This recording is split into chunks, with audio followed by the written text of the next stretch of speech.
Salut à toi ami gamer. Au travers de cette vidéo, je vais présenter le pad Elite V2 Core de Microsoft et donner mon humble avis sur son utilisation. Je comparerai également ce pad à la Wolverine V2 Chroma de chez Razer. Allez, c'est parti.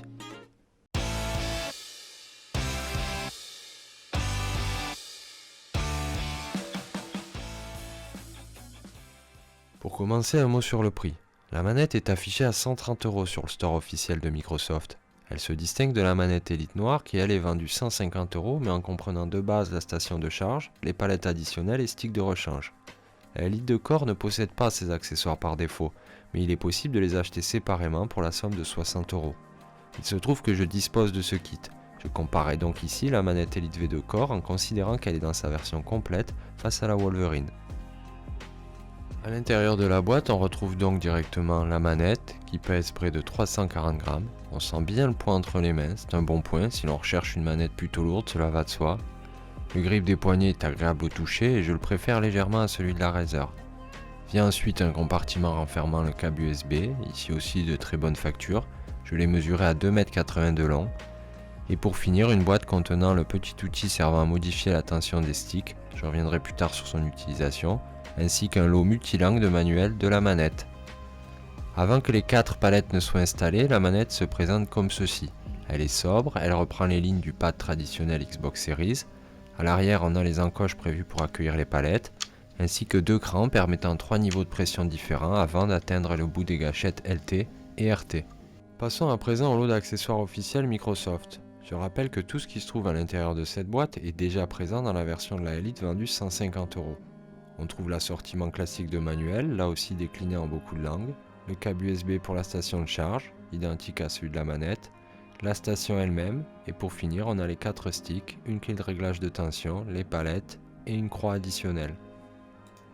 Comparons maintenant avec un kit d'accessoires d'un constructeur tiers vendu ici 30 € mais qui évidemment ne contient pas la station de recharge. Mais ça offre une option intéressante pour qui aurait déjà la manette dans sa version Core et qui ne souhaiterait pas la station mais seulement des palettes et sticks de rechange par exemple.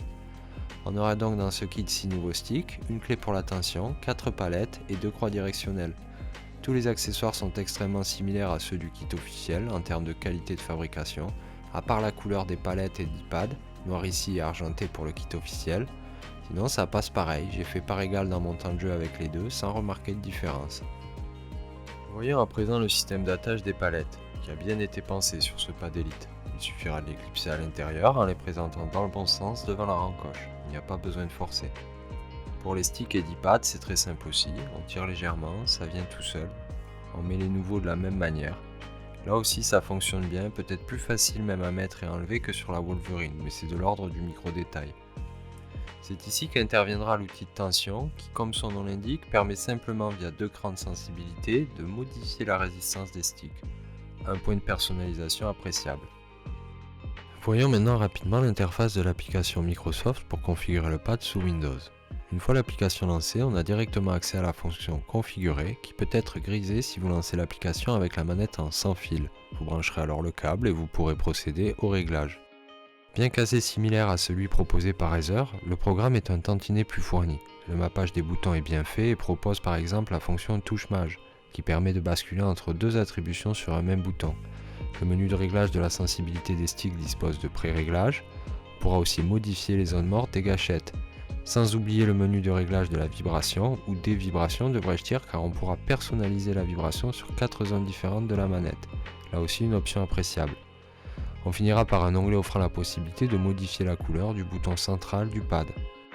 Voilà, une fois les réglages effectués, il suffira juste de s'assurer que le profil est bien actif et vous pourrez ensuite choisir le profil que vous voulez en appuyant sur le bouton prévu à cet effet directement sur la manette.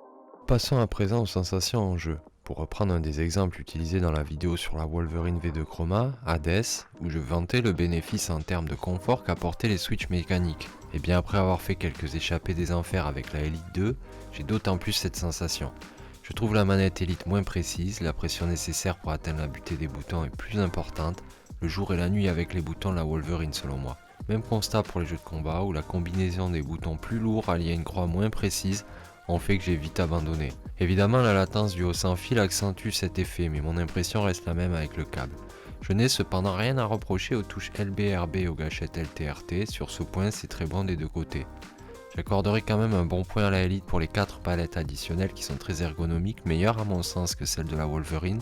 Le positionnement des doigts sur ces dernières est pour moi un peu plus naturel et n'est pas affecté par la surproximité des gâchettes comme sur le pad de Razer, où il m'arrive parfois d'appuyer sur celle du dessus sans le vouloir. Les sticks sont différents en termes de feeling. J'aime les deux et il m'est donc difficile de me prononcer sur laquelle est la mieux à ce niveau-là. J'apprécie cependant le plus grand choix de sticks et accessoires disponibles pour la Elite sur le marché. On ne peut pas customiser sa Wolverine alors que beaucoup de choix est disponible pour la Elite et les pads Microsoft en général. Dans les jeux de voiture par exemple, à l'instar de FIFA où j'ai utilisé les gâchettes pour réattribuer tir, passe et tacle, et bien ici j'ai mis l'accélérateur et les freins sur les gâchettes. Et là aussi ça apporte un peu de renouveau dans les parties.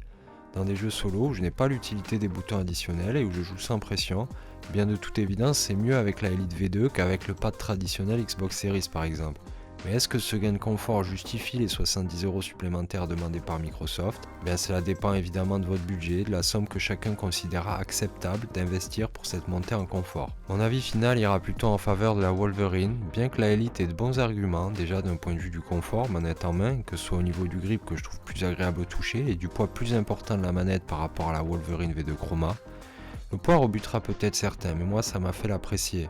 Associé au sans fil pour de bonnes sessions tranquilles, c'est vraiment une bonne manette. Lorsque l'on aborde la question de l'avantage qu'elle procure en jeu, la Wolverine reste à mon sens au-dessus.